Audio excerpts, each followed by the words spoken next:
Hello, my name's Billy Stevens, and welcome to the fucking news.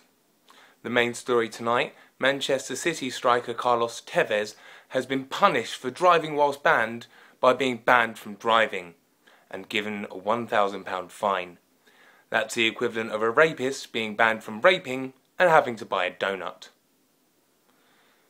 Outrage has ensued as Pimlico Primary School in Westminster has named 27-year-old Annalise Briggs as their head teacher.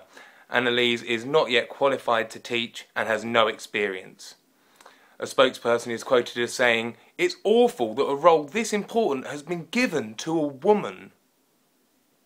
In other educational news, children are now to be taught of the dangers of pornography.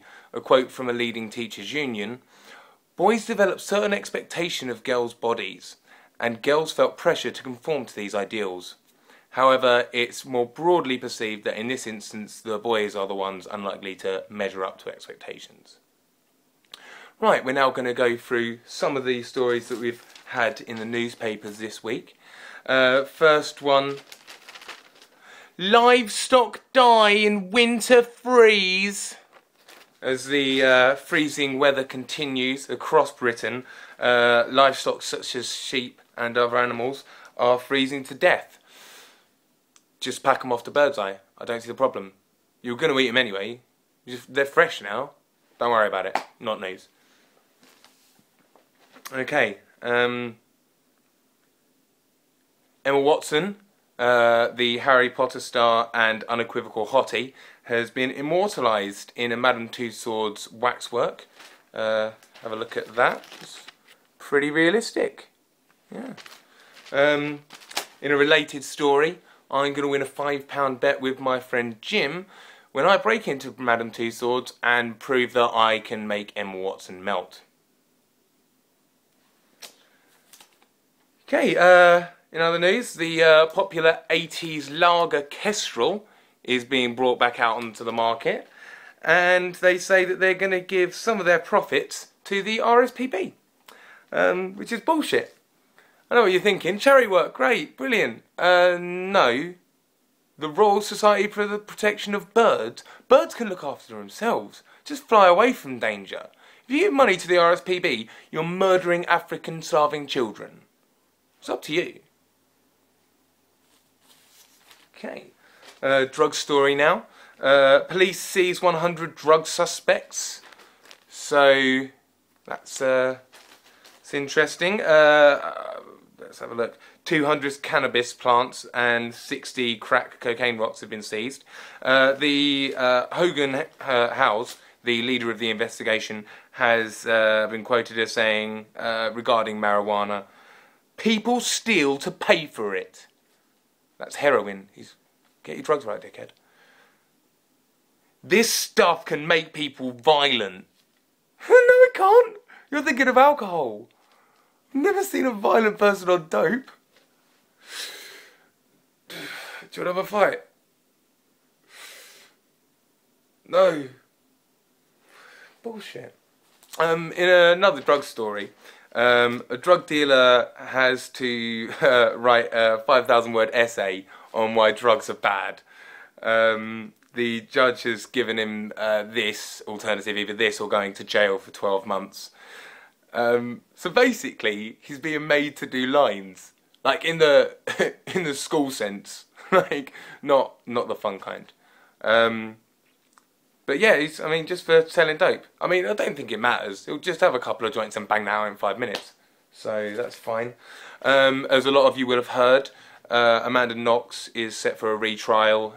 She was let off, then sentenced, then acquitted, and now they're looking for a retrial. I just like the way the Metro's reported this. Foxy Noxy set for retrial. It's like, oh what, so if Joseph Fritzl was fit, we just let him off? Fair enough, don't worry about it. Russian billionaire Boris Borovsky was found dead with ligature around his... I don't even know what ligature is. Ligature wrapped around his neck in the bathroom. So basically, looks like hanging. There's two ways this can happen. He didn't kill himself. on purpose anyway. We know that for sure. I'll go into the details why in a moment. But it was either a hit by the Russian mob or it was an asphyxie wank. So hopefully for him it was option B, because... Anyway, the reason we know that he didn't kill himself is because bought and paid for whore Anika and Serena, 23, says that he's not the sort of person to kill himself.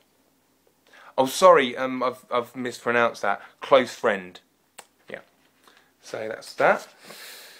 On a lighter note, we have the news that in Russia, astrologist Julia Semanova has surprised readers by advising them to have oral sex every night for a month. So, basically, she's not getting any. Thing is, I think we should support horoscopes, because there's a lot of stuff in the newspapers that's bollocks. You know, and it's getting to the stage where the horoscopes are the most likely thing to be true. Like, immigrants are gonna murder your children. Probably not. Bird flu and swine flu are gonna combine to form a super flu and kill us all. Yeah, when pigs fly. Jupiter's coming into your sign and is easing money concerns. Maybe. So, horoscopes. Interesting story here. The undertaker that killed his wife. He's been sentenced to life in jail. I mean, I know the recession's on, but if you're doing that for work, I mean, that's when it's gone too far, I think. Penultimate story now. Detective admits to poisoning Lucozade. A Met Police detective has admitted poisoning a colleague by spiking a bottle of Lucozade. Gary Quigley, a child abuse investigator, said he had put the potentially deadly liquid into the bottle to attempt to catch the thief. So is this Lucozade? Is this Lucozade? It's being nicked. Don't go around nicking other people's stuff. There might be deadly shit in it. Anyway, Gary's in a lot of trouble now. But the thing about this is, that's good detective work. If this guy was in charge of the Savile case, it would all been sorted out by now. Alright. Finally, we have the story about a man who's been jailed for blackmailing a girl with topless pictures that she'd sent to him via text message. The girl was in a relationship, and when this guy found out, she basically got blackmailed for $2,000. And I think that it serves her right for sleeping with this ugly cunt. If you're going to cheat, have an upgrade. And if that's an upgrade, you deserve to be exploited. I've been Billy Stevens, and this has been the fucking news.